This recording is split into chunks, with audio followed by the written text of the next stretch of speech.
INOX wind ऐसा share है जो अच्छा परफॉर्म कर रहा है। नंबर ऑफ इक्विटी कम थे, बाद में प्रोमोटर्स ने कुछ इक्विटी इशू कर दिए और शेयर प्राइस 170, 180 से 110-12 पे चल। वेलकम बैक दोस्तों। आज एक एग्जांपल समझेंगे कि कंपनीज के फाइनेंशियल्स अच्छे होने के बावजूद शेयर प्राइस क्यों गिरते हैं और शेयर प्राइस गिरने के पीछे एक कारण यह भी होता है। मैं एग्जांपल से समझाता हूं। मान लो XYZ कोई कंपनी है और उस कंपनी के 1 करोड़ शेयर्स है। मार्केट में अच्छा खासा बिजनेस चल रहा है, 3,000 करोड़ के रेवेन्यू है और 300 करोड़ की अर्निंग्स है। उसके नंबर ऑफ शेयर्स कितने हैं? 1 करोड़। अर्निंग कितने? 300 करोड़। एक शेयर पे 300 रुपए कमाती है। ठीक है। इस एग्जाम्पल को मैं और थोड़ा सा बड़ा करता हूं आपको समझाने के लिए कि अर्निंग पर शेयर 300 रुपए है, 1 करोड़ शेयर है। कंपनी ने क्या किया? ईशॉप इशू कर दिया, उसके बाद एम्प्लॉय को बोनस शेयर दे दिया। तो ये दो ऐसी चीजें हैं ना जो नंबर ऑफ शेयर बढ़ा दी। अभी जो 1 करोड़ शेयर थे वो 1 करोड़ 20 लाख अगर हो गए नंबर ऑफ शेयर्स, तो जाहिर सी बात है जो 300 करोड़ की प्रॉफिट है ना, अब 1 करोड़ 20 लाख लोगों में बटेगी। पहले 1 करोड़ लोगों में बढ़ती थी, यानी कि नंबर ऑफ शेयर्स 1 करोड़ थे, अब 1 करोड़ 20 लाख में बटेगी।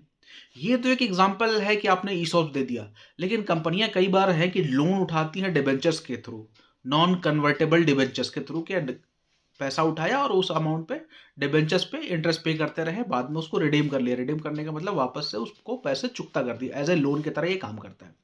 लेकिन कई बार कंपनियां ऐसा करती है कि नॉन कन्वर्टेबल डिबेंचर इशू तो करती हैं और जब रीपे नहीं कर पाती हैं तो एक बोर्ड रेजोल्यूशन पास करती हैं और उसके बाद कहती हैं कि हम आपके इस डिबेंचर्स को यानी कि लोन को इक्विटी में बदल दूंगा।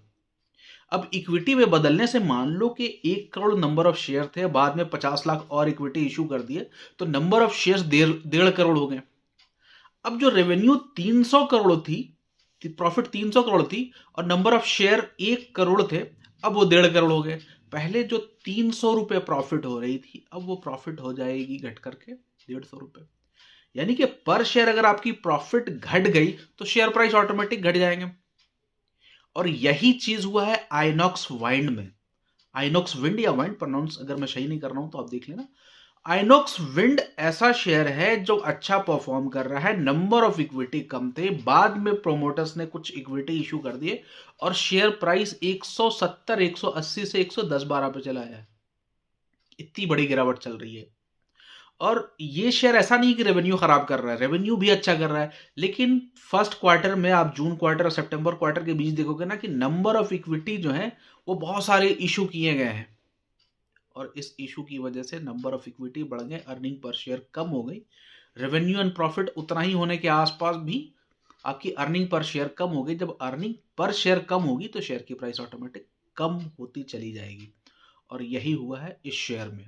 मैं आपको इसके फाइनेंशियल्स दिखाता हूं, आप एक बार देखना और देख करके रियलाइज करो कि वाकई ऐसे और भी बहुत सारी कंपनियों में होता है।